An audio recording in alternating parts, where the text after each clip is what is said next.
Hello everybody, and this is another yearly video where I review all the movies I've seen for the very first time from last year and ranking them from worst to best.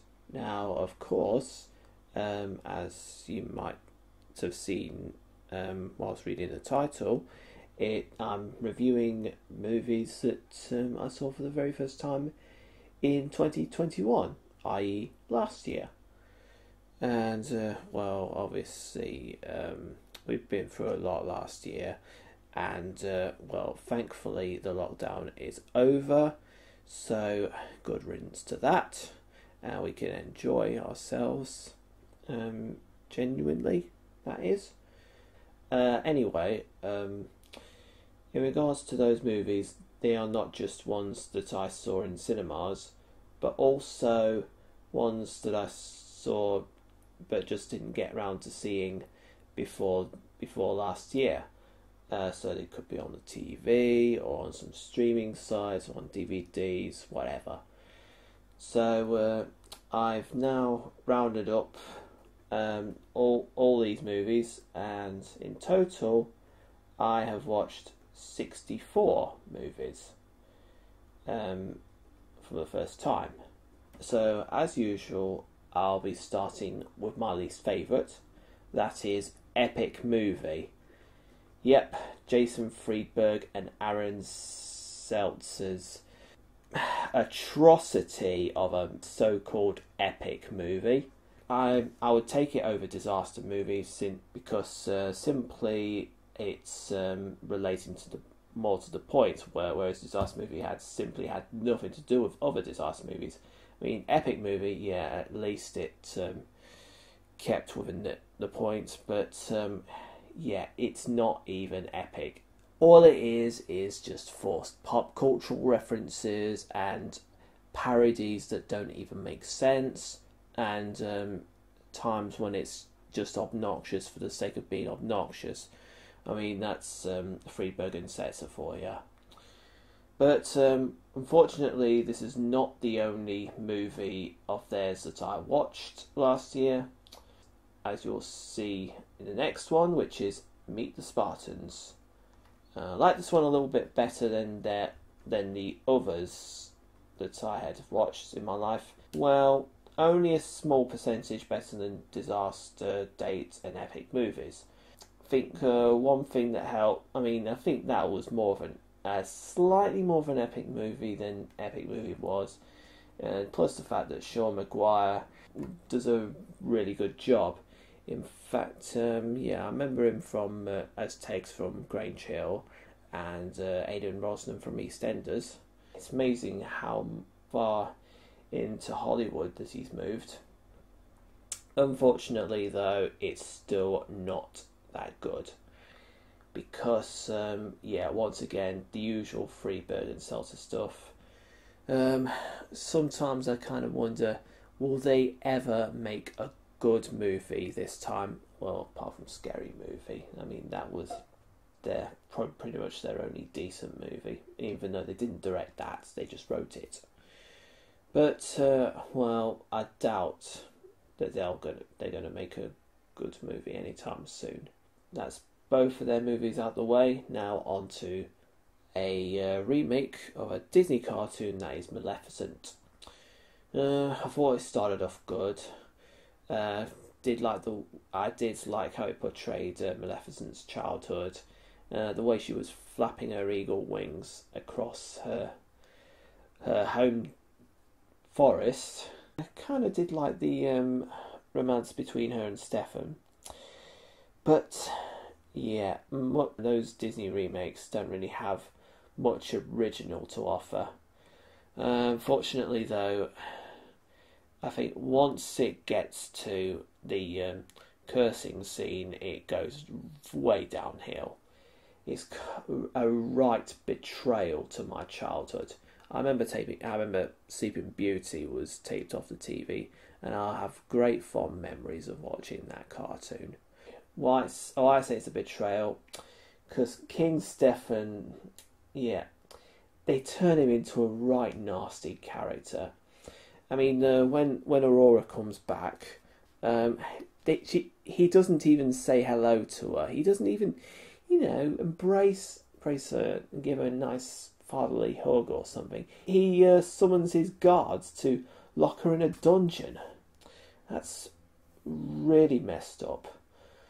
I don't like the three fairies either. They're just neglectful bitches. Unlike the fairies I grew up with, Flora, Fauna and Merryweather, they had way better characteristics in the cartoon compared to this one. They just neglected the poor kid. What kind of sick women are they? Anyway, moving on to Superman 4, The Quest for Peace. Again, well, nothing much has been said which I don't agree with on about that film. It may have some good action sequences, but yeah, very poor special effects. I mean, you can tell it has been green screened. I don't mind people using green screen, but could you at least take out the green highlights? Because it spoils the movie.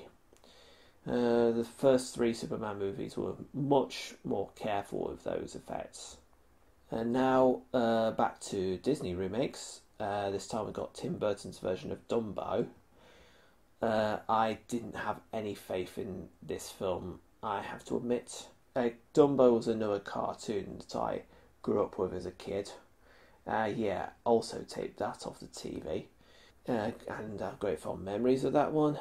It's nice and short, that one. But Tim Burton's one is long, it's boring, it's forgettable. There's nothing that new here with this one. Tim Burton, no offence to him, he's one of my favourite directors. He made way better movies. But there's one more of his that's on the list, but I'll get there later. Speaking of Disney, next one is Raya and the Last Dragon. Now, due to obvious reasons, it went straight to streaming. My mind kind of wandered throughout. I thought it was pretty forgettable. I think it was kind of like other Disney movies that I remember watching. Raya wasn't a very interesting character. I do give credit, though, to the design of the dragon, I'll have to admit. That doesn't save the movie for me. Next one is Alice Through the Looking Glass, sequel to Tim Burton's version of Alice in Wonderland. This one was one of Alan Rickman's final performances before his unfortunate death. How do I compare that one to the original? Slightly better, but still my mind's kind of wandered throughout. Wasn't really that interesting. Good imagery though, I must admit. Now we have a film that's not Disney. This one's by Jason Reitman. It's got Ellen Page in it. This one's Juno. I heard a lot about that film. Never got around to watching it, but the storyline didn't really appeal to me. It's about a teenage girl gets pregnant, and that's pretty much it. It's about a teenage girl that gets pregnant. I thought it was a little bit boring, to be honest. In all honesty, I think A Taste of Honey highlighted the issue much better. Next one is Going the Distance. Just some teen rom-com about someone who's just left high school and gotten engaged, but is taken on a crossroads country road trip by a couple of friends who intend to stop him from getting married. Not really that inspired, to be honest. It's just some lame rom-com, pleasant and humorous at times, but forgettable. Okay, now we're on to the more average territory, starting with Absolutely Anything, which is directed by Terry Jones of the Monty Python team, and his fellow actors, the ones that have been still living: John Cleese, Eric Idle, Terry Gilliam, and Michael Palin, well, they do voices of certain characters. They're not actually in it. You just hear their voices. You know, shame about Graham Chapman. He's been dead since before then. And speaking of which, Robin Williams, he's the voice of the protagonist's dog. He does a very good job. Yeah, I think this was produced by the same year he died. Yeah, Simon Pegg is the protagonist himself, and well, humour's kind of hit and miss. It goes all the script goes all over the place for me, and yeah, some of the jokes are quite gross. I mean, this is about a man who wants for anything he wants it. Well, and he gains them by magic. But well, it seems interesting, but kind of all over the place for me. Next one's Thumbelina by Gary Oldman and Don Bluth. I had never heard of the original story before I saw this movie. As a matter of fact, I think what it was I did a little bit of research on IMDb.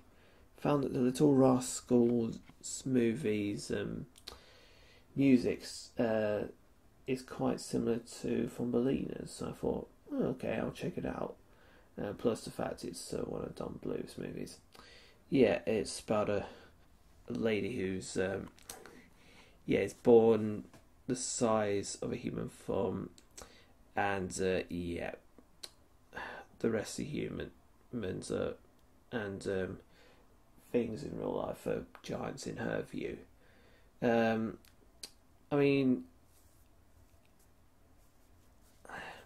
where to begin with that? To be honest, kind of made more sense that she wished to be as large as her mother and every other human character. But later on, she wishes to have wings just like her new boyfriend. To be honest, I'm not really into movies about pixies. Well, don't get me wrong, I liked Peter Pan. I mean, that had a pixie in it, and I think, but not where pixies are the main, the main characters. It was a little bit too whimsical for me. And I think there's some parts of the film that's a little bit out of place, screenplay wise. There's so many marriage proposals that Thumbelina herself is getting from other creatures her size. You know what I mean? Jodie Benson, who you might remember as Ariel from The Little Mermaid, she's the voice of the titular character. Does a good job, I'll have to admit. And I did like the chase between the fox and the rabbit. That was quite amusing. But yeah, a little bit too whimsical for me, for my taste anyway. At number 53, we have Christmas Vacation 2, Cousin Eddie's Island Adventure. Now, this is quite embarrassing, but at the time it was nowhere near Christmas when I watched this movie. I'm a huge fan of the National Lampoon's Vacation series, so when I found out that this was in existence, I couldn't wait to watch it, so I stuck it on. It's great to see for a change that instead of the Griswolds, it's Cousin Eddie's side of the family that the film focuses on. And well, we do see one of the Griswolds family members in it. In fact, it's Audrey Griswold that we see, and it's Dana Barron playing that part because she was in the first movie. Though they do kind of make her a little bit too depressed throughout much of the movie. And, well, it has had bad reviews, and I can't really blame those reviewers, to be honest. I mean, yeah, it's a TV movie. It's not got great production values. I mean, especially compared to the other the theatrical films, i.e. National Lampoon's Vacation, European Vacation, and so forth. Also, did you really have to include scenes of Eddie's dog farting that loud? Oh, and also, have you noticed that they mention Merry Christmas a little bit too much throughout the film? I'd say it's probably my least favourite from the series. The next one is a Joe Johnston movie, well, and P.O.X. Hunt as well. It's Pagemaster. Now, I'm in huge favour of films that combine live action and animation, though I think it's got a little bit of a weak script, if to be perfectly honest. It's got Macaulay Culkin as the lead protagonist, and he's socially awkward. He's nerdy, and he's kind of a coward to start off with. But I'm pretty sure I've seen something like that before. Good imagery, though, I must admit. Next is Black Raven from the 1940s. It's a mystery film. It's about a group of people who don't know each other. They go into this house, and death's contained with a couple of murders and $50,000 in stolen money. Kind of like Cluedo, I suppose. You know, the game, the board game. Well, I think in America it's called Clue. I'm British, I must admit. Yeah, it's kind of quite interesting concept, though. I think I've seen a few more memorable films in comparison. And at 5-0, we have a film that I saw in cinemas with a friend of mine. Ghostbusters Afterlife. I wasn't too sure what to think of that one, because since the original cast have aged quite a lot. I think one of them died, though. It was great to see. Well, it was great to see Dan Aykroyd and Bill Murray and them other lot once more. I'll get to that. Well, I shan't give too much away. I mean, they don't appear for the entire duration of the film, but there's this nerdy girl who has a connection with one of them, and yeah, she does become a Ghostbuster herself. Yeah, it's pretty average compared to the original Ghostbusters from 1984, because that one absolutely hilarious. This one, I think I give a little bit more praise for the action sequences, elements wise within the film. Of course, it was again great to see the original cast once again, but don't want to give too much away about it. Okay, and seeing more into the much more okay category. At number 49 we have Voltron, Defender of the Universe. 48, Dirty Work. I refer to a 2006 film that was directed by Bruce Terrace. And at number 47 is Class Reunion, which is a comedy horror film.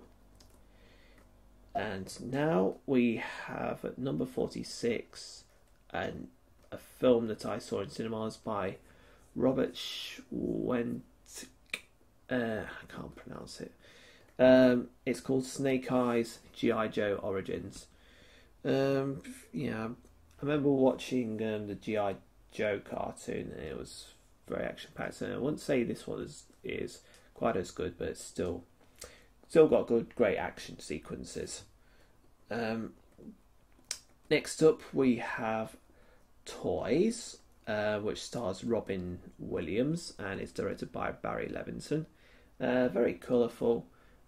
Music's quite well composed, though a little bit whimsical, I must admit. Number 44 is High Spirits, from 1988 by Neil Jordan. Number 43 is Horror Express, which was released in 1972. And at number 42 is My Science Project from 1985. Now, next one is a David Lynch film. It's Dune. I remember the remake was coming out, but I wanted to see the original version before I even watched the remake. I still haven't seen the remake yet, but Dune is very colourful. It's got some great imagery. Brian Eno's score is absolutely awesome.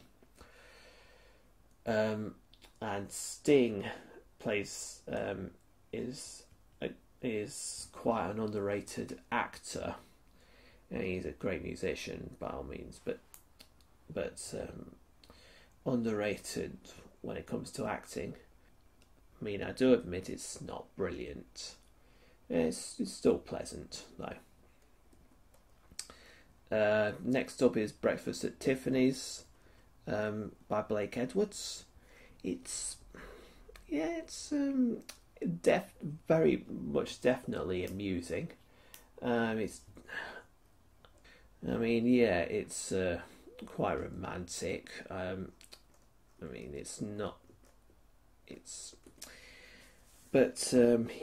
seen more lame rom-coms in my time, but this one was pleasant.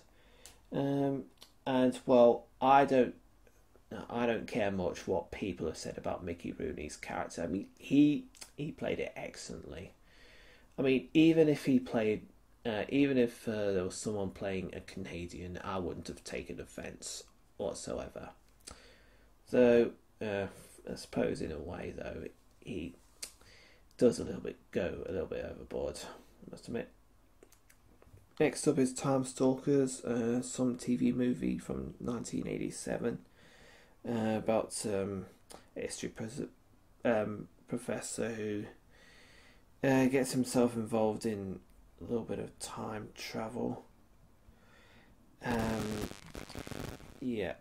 After discovering an old photograph from the 19th century. Good concept, I'll have to admit, but being it's a TV movie, I didn't expect it to be all memorable. And next one is another film from the Vacation series called Vegas Vacation. I mean, I'll have to admit it's not as strong as the first three movies, though it's always great to see the Griswold family taking on another adventure. Only this time, Clark takes his wife Ellen and their kids, Audrey and Rusty, to Las Vegas. In order to celebrate the fact that he's got his big bonus and one of his food's preservative additives has been approved. Though kind of wonder why he wants to marry Ellen once again, since they have not split up at all. They're still married. I mean, would they really need to marry each other? I mean, I have to admit, it's got some very amusing moments, like when they're on that limousine and Audrey's looking outside the sunroof, but Clark very clumsily leans on the button that closes closes the sunroof door and Audrey's kind of suffocating as a result, and is trying to get out of the sun, get back in. And also Rusty doing some gambling is a lot of fun to see. I mean, there are some pretty awkward moments, I must admit. As I say, it's not the strongest, but certainly like it better than 2015's Vacation. Oh, and Christmas Vacation 2, which I already talked about. Okay, next we have Dark City, about a man who's has some sort of amnesia. Yeah, that includes not remembering his wife, and I think this one is a sort of diesel punk movie. Great imagery, though. I think there was some pretty powerful stuff in there, but I've kind of seen this amnesia storyline in a lot of films before. This one was quite good. Now we have A Christmas Story. Heard it's very popular.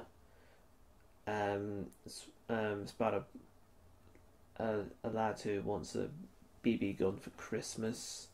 Yeah, there's both his parents and his younger brother. I mean, it's a good film, definitely, but I don't want to call it overrated, but I don't think it's quite as strong as, say, It's a Wonderful Life or Bad Santa or Gremlins. I think those ones were definitely awesome. Oh, and National Lampoon's Christmas Vacation. But still, it has some good stuff in it. Next is Fantastic Planet. This one's got some great animation. I believe it's a French cartoon. Kind of reminds me a little bit of Yellow Submarine, though it wasn't quite what I expected it to be. I mean, I was expecting a little bit of something else, but hey ho. Now we have 16 Candles, which I believe, is John Hughes. A little bit too rom-comish for me, but one thing that saves this film, one saving grace, is Anthony Michael Hall's performance. He is great. I mean, I should know, I've seen him as Rusty Griswold in National Lampoon's Vacation. He's a great actor. Race for Glory. I have a soft spot for motor racing. This one is about a gang of motorcyclists. Got some great action in it. Apart from that, not much to say about this one. Then we have a Steven Spielberg film, which is Bridge of Spies. Steven Spielberg has been doing some political dramas based on true stories, and it's quite well laid out, I must admit. Again, not a lot to say about this one, but it's worth a look. In fact, come to think about it, speaking of which, there's just one more film of his that I've got to have a look at. In fact, I'll probably have to watch Bridge of Spies again sometime. But in the meantime, next one is Todd Browning's and Carl Frun's 1931 version of Dracula. Great imagery. Not quite as good as the Hammer horror film version, but but still very remarkable.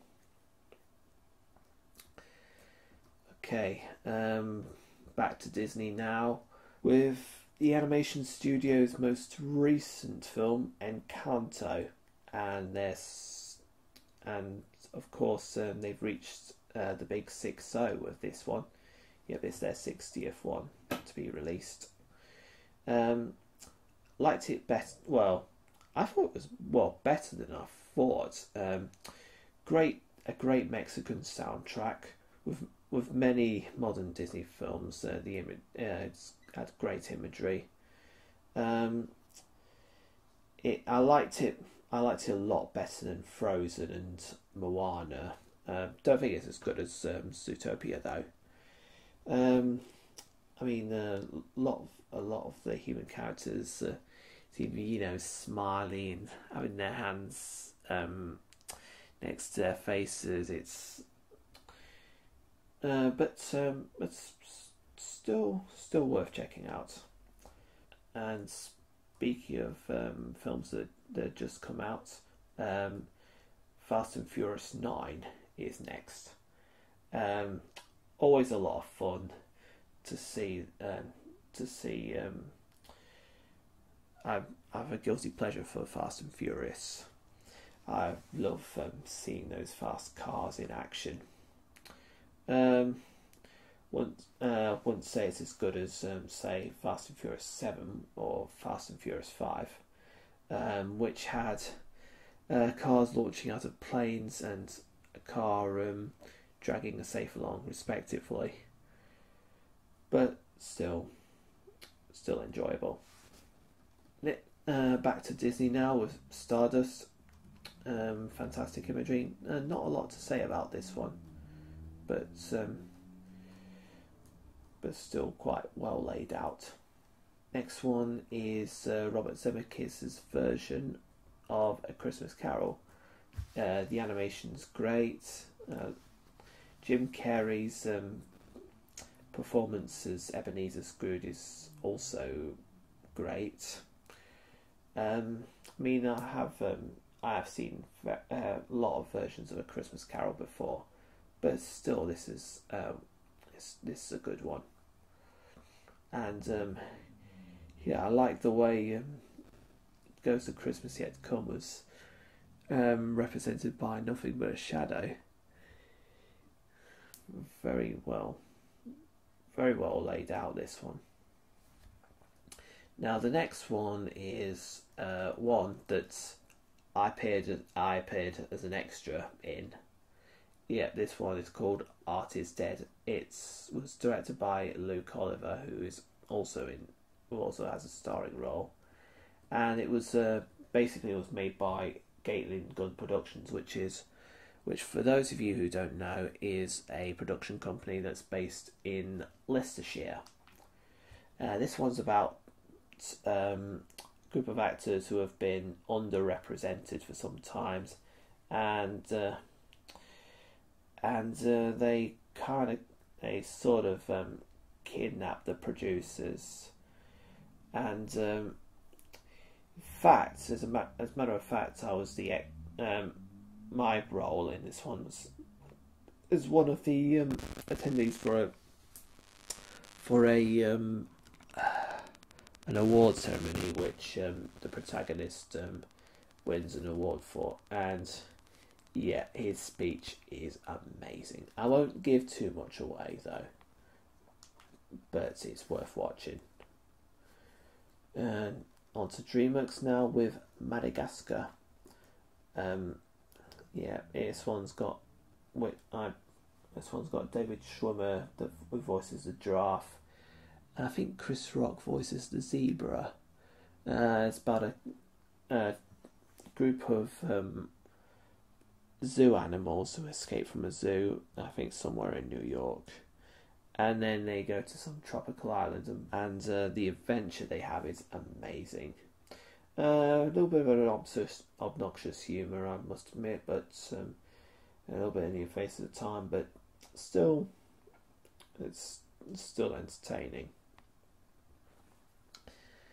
And speaking of National Lampoon earlier on, I now have National Lampoon's Animal House from 1978 by John Landis.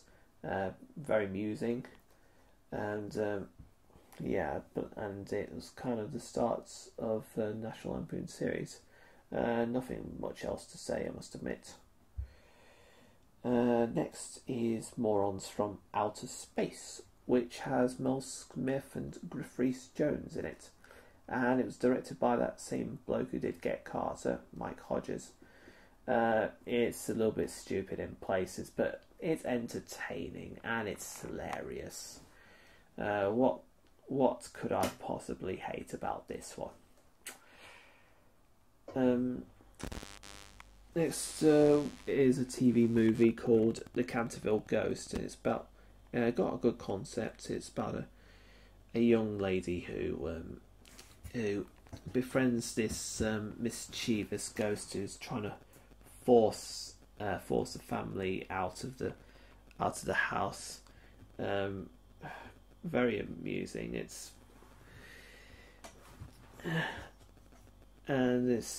quite well written. Next one is Willow, which is directed by Ron Howard, and it has Warwick Davis as the titular character, who's going on a quest to save his family. He's he's a dwarf, and he's trying to fight for justice for his hometown and his family. It's got some great action, very awesome action sequences in it. And I remember, I think first time I watched it, I was a friend of mine was showing some films in a local pub, and I came to watch it. And well recommended, Roger, if you're watching this. Next we have a Stanley Kubrick film called The Killing, and about some small-time crooks who plan some sort of murder. This one predates Reservoir Dogs, and it's got some very good scripting in it. Wouldn't say it's Stan Kubrick's strongest, like Full Metal Jacket and Clockwork Orange, but it was worth the watch, most definitely. Next film is a John Ford film called How Green Was My Valley. This one won an Oscar for Best Picture, but that's not the reason why I like this one. Like the issues that it portrays. It's set in a Welsh mining village. It's about a couple who have got children who are mining for coal, and they want goods for their youngest, especially. And who can blame them? I mean, the conditions of World War II at the time. I mean, this was released in 1941. It's very much got some portrays some harsh issues pretty awesomely. Now we have one of George Lucas's oldest film. It's THX 1138. This one kind of relates to me somehow. I mean, especially with the bloody pandemic and that bloody lockdown. In fact, this one is set in a future fascist state where people are not allowed to have sexual intercourse with each other. I mean, I would certainly hate to live in a society like that. Awesome concept, and it does go to show that you can make sci-fi films on a low budget. In fact, I've been thinking about an idea of myself, which is kind of similar to that, but I won't spoil it because it's, yeah. I mean, if I'm to talk about an idea, I have to not say it in public, of course. But and now we're entering the more awesome territory. At 17, Summer Camp Nightmare from 1986. 16, 1983 movie version of The Pirates of Penzance, which I have to admit, Gilbert and Sullivan is always a lot of fun. Number 15 is 9, by Shane Acker, and it's got once again great costumes, great imagery, great animation. And number 14 is The Invisible Man from 1933, and it's by James Whale, the same guy who did Frankenstein, the movie version of Frankenstein, not the novel version, of course. Number 13 is a Buster Keaton film, Our Hospitality. He did that with John G. Blastoon, and got quite an interesting concept. It's those silent comedians are always a lot of fun to watch. Interesting thing about it is that Buster's girlfriend in this one is has a family who plans to kill every member of Buster's family. So yeah, it's much more than a rom-com. It's got some. It's, well, obviously great slapstick and yeah, an awesome storyline. It proves that yeah, rom-coms can do a little bit more than just the boy meets girl and crap. Now on to a film that's got Shirley Temple in it, called The Little Princess, and which is about a girl who joins the army because her dad's basically in trouble. It's one that I thought was worth it. Yeah, basically, she thinks that her dad's dead, so decides to, well, sort of join the army, fight for it. Next we have the Nutty Professor, which has Jerry Lewis as the titular character. Yeah, this is the 60s version, not the 90s one with Eddie Murphy in it. Wouldn't say it's quite as well. I mean, I think it's as great as the Eddie Murphy version. Jerry Lewis, he never fails to make me laugh, and that's the same with the next one, which is You're Never Too Young, where he's playing well, clearly his character is an adult, but he kind of acts like a kid. I mean, notice the high pitched voice he puts on, and which is absolutely hilarious. And that one has just made it to the top 10. It's number 9. We have Silver Dream Racer, that stars David Essex.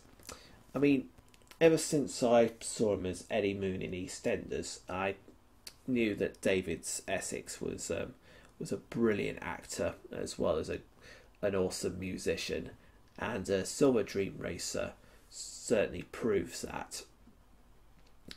Yeah, as a matter of fact, it has my favourite song of his as the theme tune. That is Silver Dream Machine, and the motor racing sequences are great, very well choreographed, and David Essex's character proves that he's not to be messed with.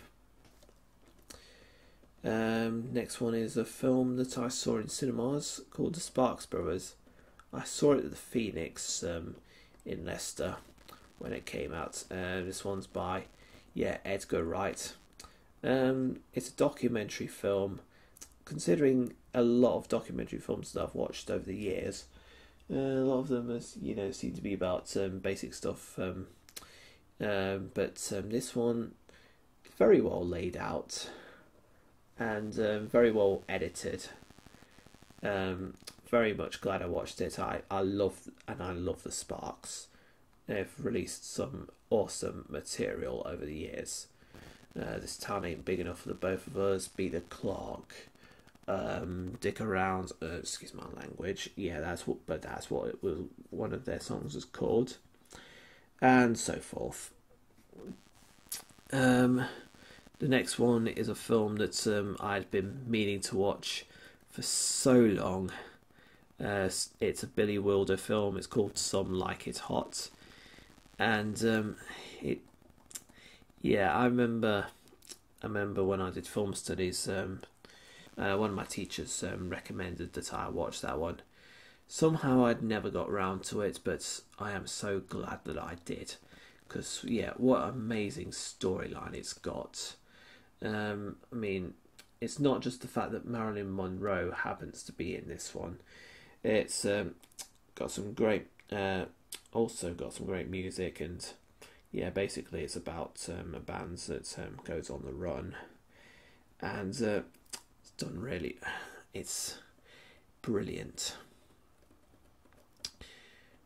And going back to what I said about Tim Burton earlier on, the next movie is Miss Peregrine's Home for Peculiar Children.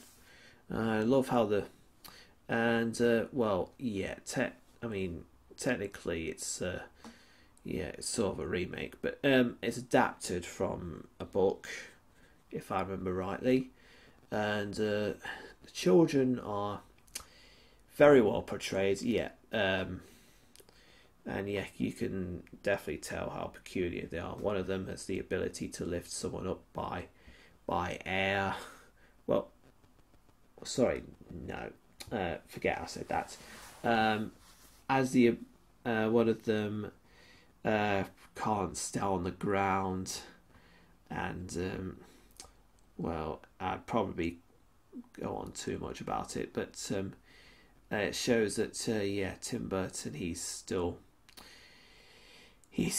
an awesome director, even though of course there are those couple of shoddy Disney cartoon remakes, but it's also very colourful, and it's very well laid out. Next one is a series of unfortunate events. Lemon Snicket's a series of unfortunate events, that is. One of Jim Carrey's very underrated roles. He plays the villain. He's played some very great villains, including the Riddler. Oh, and even Dr. Robotnik in that Sonic the Hedgehog movie. It's got some I keep saying great imagery, but it's true. I am a sucker for steampunk and diesel punk movies. I think they contain such great gadgets, and basically the children are trying to survive off trying to dodge the guy. Basically it's about some kids who are trying to escape from the abuse that Jim Carrey's character is giving them. And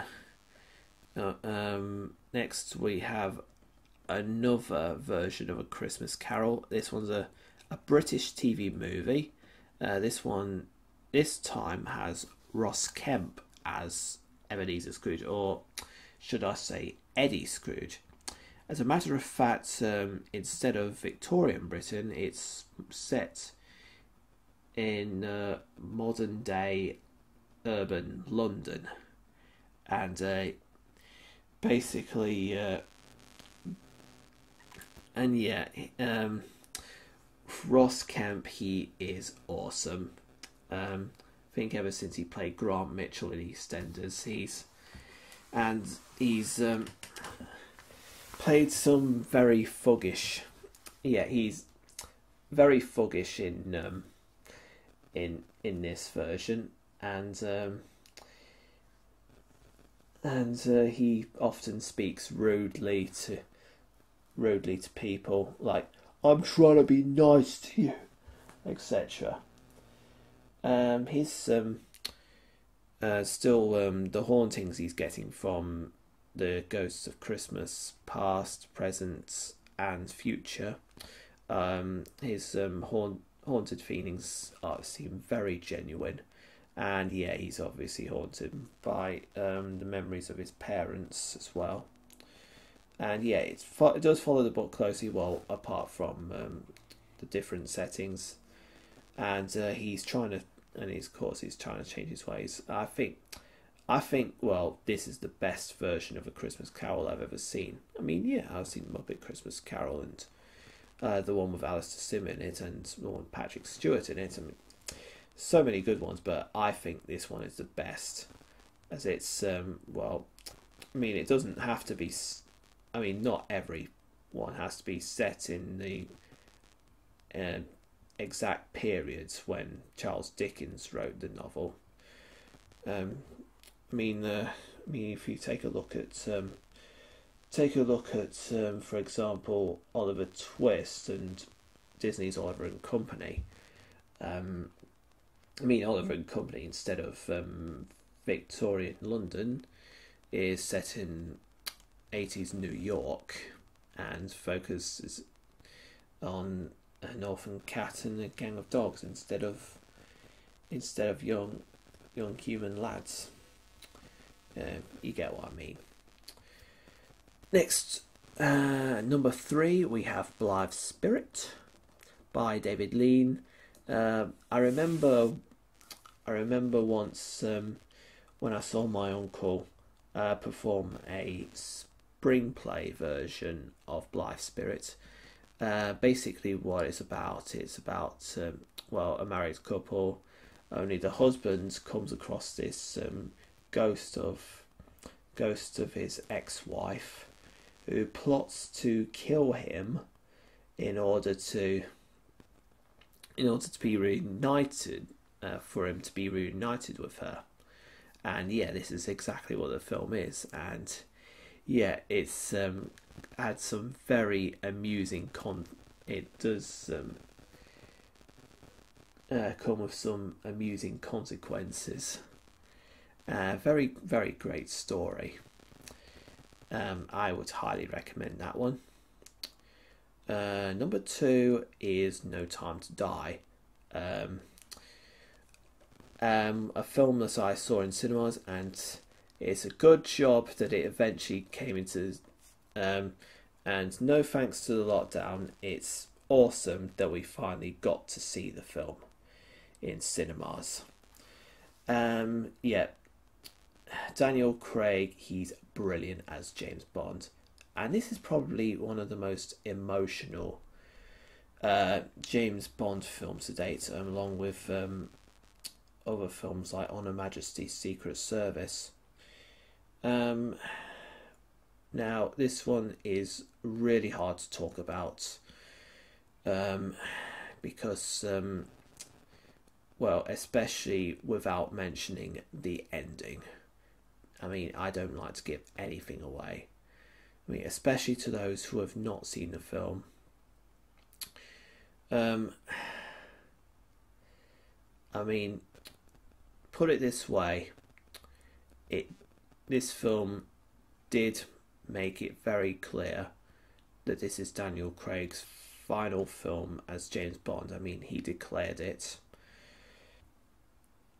I'm staying quiet about the ending. But yeah, let's just say that it's made clear that this is Daniel Craig's last one. And that leaves me with number 1, which is Platoon. And I refer to the Oliver Stone film set during the Vietnam War, and it's absolutely awesome that this was the film that won Best Picture for 1986. Why? Because it highlights the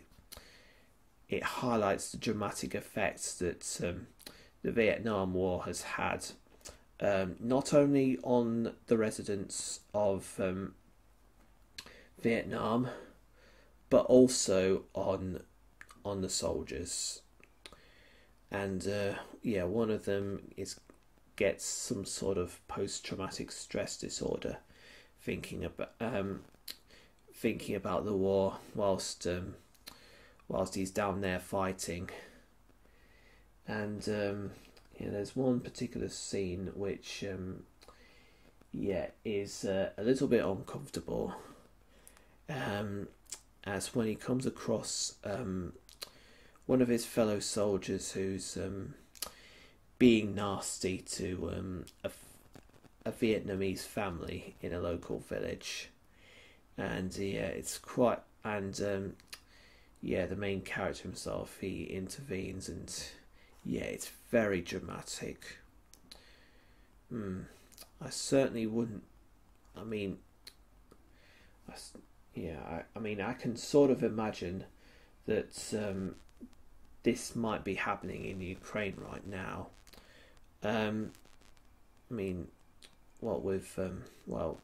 Obviously it's Russia that's sends armies to Ukraine, and I probably might be thinking the same about Afghanistan, the wars in Afghanistan and Iraq and Syria.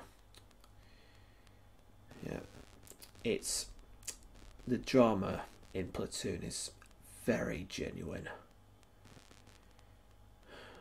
I am so glad that I decided to watch it when I had the chance.